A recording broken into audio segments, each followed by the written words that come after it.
you? Hello, I'm fine, thank you. How are you? I'm good too, thank you. Can you please introduce yourself and tell me where you're from? Hi, I'm Vanessa, and I'm from southern Germany. I live and work in Munich. Can you please describe your art, how it looks like, and what process do you use? My art is very dreamy. I mainly paint animals, but not the way you find them in nature, but very colorful, and I try to incorporate them with marble backgrounds. Very nice. And which materials do you use? I use mixed media, so basically everything I find. I start off with acrylics, that's the first layer, and then add markers and inks, and I often collage on my paintings. Sometimes it's poems or patterns that I find interesting, and then I go in with oils. How did you get your start in art? Is there any moment or person in your childhood you remember that inspired you? Yeah, my dad. So he was painting a lot when I was younger. I always wanted to paint with him. So he had that big easel. It's this one right here. He gave it to me when I grew older, and I was painting with the little tiny easel next to him. He taught me a lot about how colors work, like that the background has to be cold and the foreground has to be warm, or how to apply paint on canvas. So I think he had a big impact. I was always painting and creating since I was very young, but it was 1 year ago when I mentioned that I want to be a professional artist and I want to be able to make a living of it. Did you study it or how did you learn? I didn't study art. I'm self-taught. But I had a course, it was life drawing, painting, when I had my semester abroad in San Diego. Yeah, I studied art at San Diego State University. So what did you study there? Life drawing and painting. So that was the first time I used oils in 2015. Cool. What artists are you influenced by, dead or alive? I'm influenced by the Milan Art Institute. I think a lot of people are inspired by them. They're very engaging.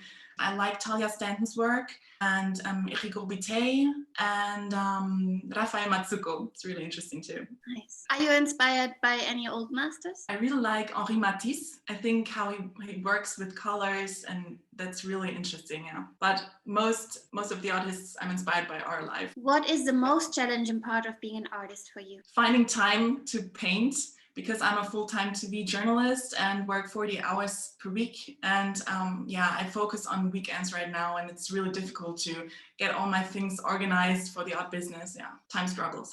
Wow, but that's also kind of an art form, isn't it? Journalism. Yeah, that's true. Do you have any art tip for younger artists who are just starting out, or something you wish someone had told you when you were younger? Being patient.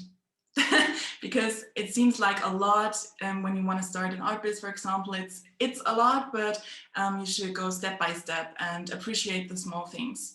What do you most value in life, and what do you want to say with your art? The most important things for me are honesty and keep that childish mind.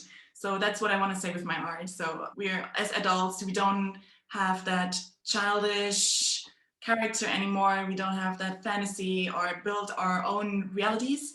So I think that's really important, not to just focus on reality like we have it. It's really stressful sometimes. So I want to show that it can be really colorful, and fantasy is important to keep. It looks like a dream world behind you, really colorful. Yeah. Do you sometimes experience creative blocks, and how do you overcome them? Yeah, I often have creative blocks when I finish a painting. And I did make a new source. I'm kind of in between paintings and I don't know where to start. I have a lot of ideas, but I can't focus. That's the case right now. And I don't really have a cure for it. I think the best thing is just to create anything. It's not important what it is or if it's what you were looking for, but create anything you want, like draw something or stay in the process. So how do you usually create your sources? I use Photoshop and Pinterest. Yeah, I mix a lot of pictures and make something new out of it. Beautiful. And what's next for you in the future? I have an upcoming exhibition, but we don't have a date yet because Corona kind of kicked it. As soon as the restaurants are open again, I'm gonna have a 3-month exhibition with all these paintings behind me. So how many pieces are you showing in total? 10 big paintings. And then anybody can just come and see them? Yes, yeah, it's open for everyone, as long as people are allowed to go in and stay there. So yeah, it's for everyone, but it's a solo exhibition. And what's the theme of the art show? The title is Wild, and I just want to show the wild, like the animals and the free way I painted it, but also as a reminder to stay true to yourself, be bold and be wild. And is it your first solo exhibition? Yeah, my first exhibition ever. So I'm really excited. Yeah, that's very exciting news. But when I look like 5 years in the future, I want to have my own studio, like a separate room for painting, because right now we're in my bedroom. I just have this corner and that's not a lot of space. I feel you. I have the same issue. How can people find your art? You can find me on Facebook under Vanessa Auktor Art, or on Instagram with vanessa.a.art. I wish you the best of luck and that you sell all your pieces. Thank you.